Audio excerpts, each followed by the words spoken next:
ओम नमः शिवाय।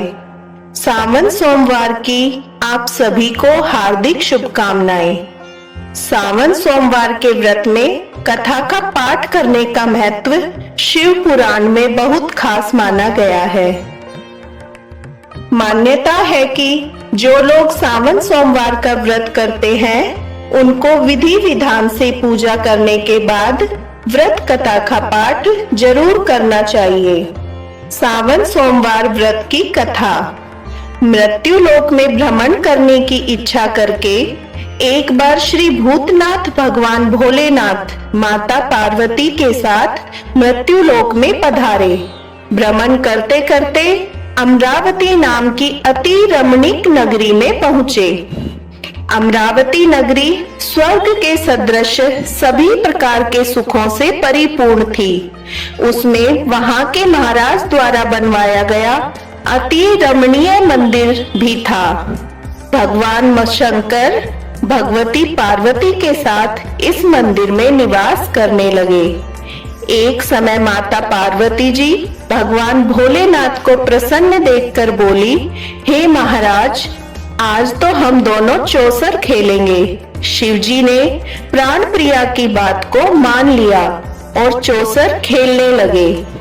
उसी समय मंदिर का पुजारी ब्राह्मण मंदिर में पूजा करने आया। माता पार्वती ने पुजारी से प्रश्न किया, पुजारी जी बताओ, इस बाजी में हम दोनों में से किसकी जीत होगी? ब्राह्मण बिना विचारे जल्दी से बोल उठा कि महादेव जी की जय होगी। थोड़ी देर में बाजी समाप्त हुई और पार्वती जी जीत गई। पार्वती को बहुत गुस्सा आया और ब्राह्मण को झूठ बोलने के अपराध के कारण श्राप देने लगी। भोलेनाथ ने पार्वती को बहुत समझाया, लेकिन उन्होंने ब्राह्मण को कोढ़ी होने का श्राप दे दिया। कुछ समय बाद पार्वती जी के श्रापवश पुजारी के शरीर में कोढ़ पैदा हो गया। बहुत अधिक दुखी रहने लगा। पुजारी को कष्ट भोगते हुए जब बहुत दिन गुजर गए, तब एक दिन देवलोक की अप्सराएं शिवजी की पूजा करने के लिए उसी मंदिर में पधारी। पुजारी के कोढ़ के कष्ट को देखकर उन्हें बहुत दया आई। उन्होंने उनसे रोगी होने का कारण पूछा। पुजारी ने निसंकोच सारी बातें बता दी। वे अप्सराएं बोली, हे पुजारी, अब तुम अधिक दुखी मत होना। सावन सोमवार का व्रत भक्ति भाव से करो। पुजारी ने अप्सराओं से व्रत की विधि पूछी। अप्सराओं ने बताया, सोमवार को भक्ति भाव से व्रत करो, साफ वस्त्र पहनो, संध्या व उपासना के बाद आधा सेर गेहूं का आटा लो, उसके 3 भाग कर लो। घी, गुड़, दीप, नैवेद्य, बेलपत्र, जनेऊ जोड़ा, चंदन, अक्षत, पुष्पादि से प्रदोष काल में भगवान शिव की पूजा करो। उसके बाद 3 भागों में से 1 भाग शिवजी को अर्पण करो। बाकी 2 शिवजी का प्रसाद समझकर उपस्थित लोगों में बांट दो और आप भी प्रसाद समझकर खाओ। इस विधि से 16 सोमवार व्रत रखो। 17वें सोमवार को 5 सेर पवित्र गेहूं के आटे की बाटी बनाओ। उसमें घी और गुड़ मिलाकर चूरमा बनाओ।